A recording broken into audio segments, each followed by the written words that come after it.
Think about the idea that the universe needs you to exist. In the old Newtonian view, the world was seen as a separate place with clear laws like gravity. However, quantum physics has started to change this view, agreeing with old spiritual ideas. Ancient teachings, like those of Hermes Trismegistus, suggest that our reality is like a mirror reflecting our thoughts. Quantum physics also supports this, proposing that our consciousness shapes reality. The concept of a multiverse with endless possibilities means that how we see the world might really change it. Neville Goddard and Dr. Joe Dispenza both talk about a space beyond our normal world, full of potential outcomes. This matches Hermes Trismegistus's teachings and suggests that every possible life already exists in this quantum field. So, we have to ask, what chooses the timeline we live in? Neville Goddard wisely said, "Assume the feeling of your wish fulfilled and watch the path your attention follows." Time, a concept tied to our 3D reality, doesn't matter here. Dr. Joe Dispenza also says that our thoughts directly affect our health. In higher dimensions, everything you could be is already real, beyond time as we know it. We live in a specific, limited life within a timeline, but what decides this path among endless possibilities in the fourth dimension? This question marks a shift away from the old Newtonian model towards a unified consciousness. The quantum field responds to the consciousness it meets, molded by our thoughts, feelings, and state of being. Essentially, the reality or timeline you experience reflects the state, thoughts, and feelings you hold. Your perception of yourself is echoed back by the universe. Just as a mirror can't show a smile unless you smile first, the universe responds in the same way. The reflection depends on your input. When you smile, the mirror shows a smiling face. In the same way, the all-encompassing entity, whether it's God, the source, or the quantum field, mirrors your inner state.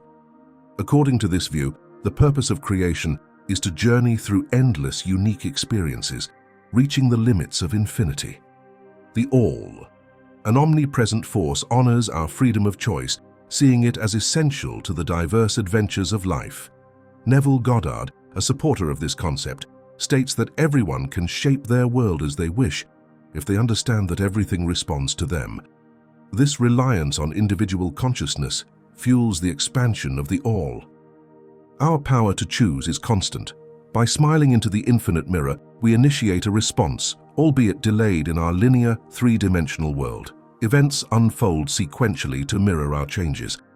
Ultimately, the mirror must show what we project, and in the fourth dimension, this projection is already a reality.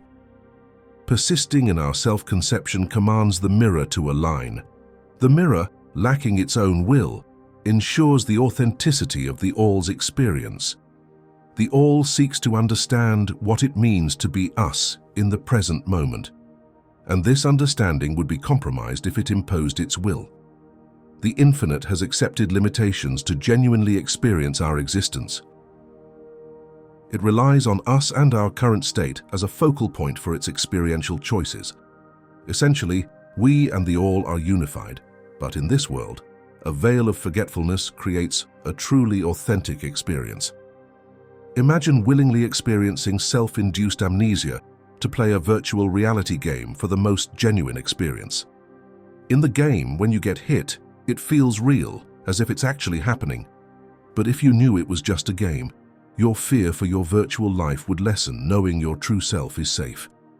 This analogy helps explain why life can sometimes be harsh, leading us to question the role of a God in such circumstances. The answer is that this God isn't an external entity imposing these experiences on us. Instead, we shape our own experiences through the law of being, often in less than ideal ways. Our actions in front of life's mirror directly influence what is reflected back. If we behave erratically, the mirror reflects a chaotic image.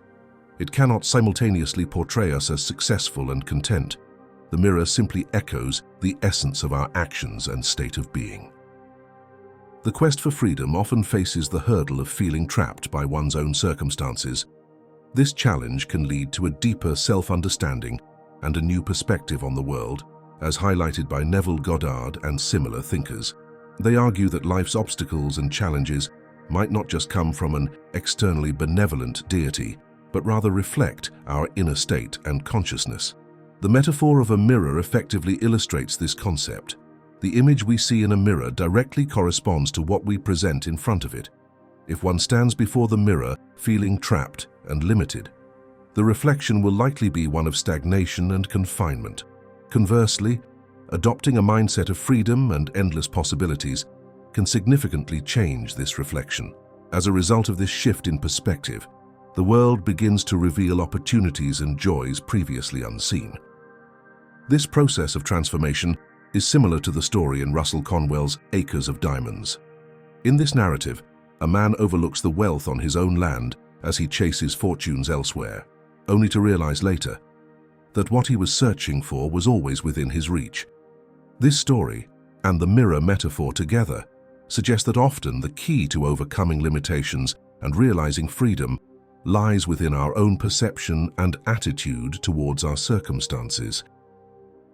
This concept is poetically captured in William Ernest Henley's famous lines from Invictus. "I am the master of my fate. I am the captain of my soul." These words beautifully express the significant role of individual will and perception in shaping our life experiences. When a person consciously adopts an attitude of abundance and fulfillment, even before these qualities manifest in reality, a subtle yet powerful alignment occurs in the universe or the quantum field. As consciousness shifts, external circumstances begin to change as well. This idea goes beyond simple positive thinking.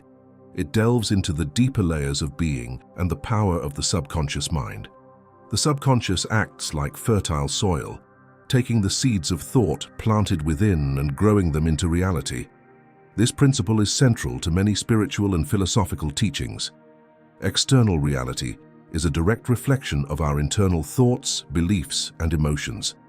In this way, the external world is not just a mirror reflecting our current state, but also a canvas, continuously repainted based on our internal dialogue and beliefs. All elements of our existence are intricately linked in the dance between our internal states and the external world around us. This profound interconnection underscores the concept that to realize our deepest aspirations, be it attaining freedom, experiencing joy, or achieving a sense of fulfillment, we must embark on a journey of introspection and self-discovery. It is through delving deep into the recesses of our own minds and spirits that we can truly understand and, if necessary, reconstruct the fabric of our inner world. This process of internal transformation is akin to tending a garden within ourselves. As we nurture and care for our thoughts, beliefs, and emotions, we cultivate a landscape that is more conducive to growth and prosperity. In doing so, we inadvertently set in motion a ripple effect that extends beyond our internal environment, influencing and shaping the world around us. The changes we make within echo outwards, impacting our interactions, relationships, and even the opportunities that come our way. By aligning our inner world with our aspirations, we create a powerful synergy that can dramatically alter our life's trajectory. As we align our thoughts with positivity and our hearts with hope, the universe seems to conspire in our favor. Obstacles that once seemed insurmountable begin to diminish, and paths that were once hidden come into clearer view. Moreover, this journey inward is not just about personal gain or individual fulfillment. It's a transformative process that can contribute to the collective consciousness. By bettering ourselves, we become beacons of inspiration and change for those around us. Our personal evolution can spark a chain reaction, encouraging others to embark on their own journeys of self-discovery and growth. Ultimately, the pursuit of our desires is a holistic endeavor. It requires a balance of self-reflection and action, of inner harmony and external engagement. As we fine-tune our inner selves, aligning our deepest values and beliefs with our actions, we not only transform our own lives but also contribute to the greater tapestry of human experience. In this intricate interplay of the internal and external, we find not just the fulfillment of our desires, but also the realization of our true potential as individuals and as part of a larger, interconnected universe.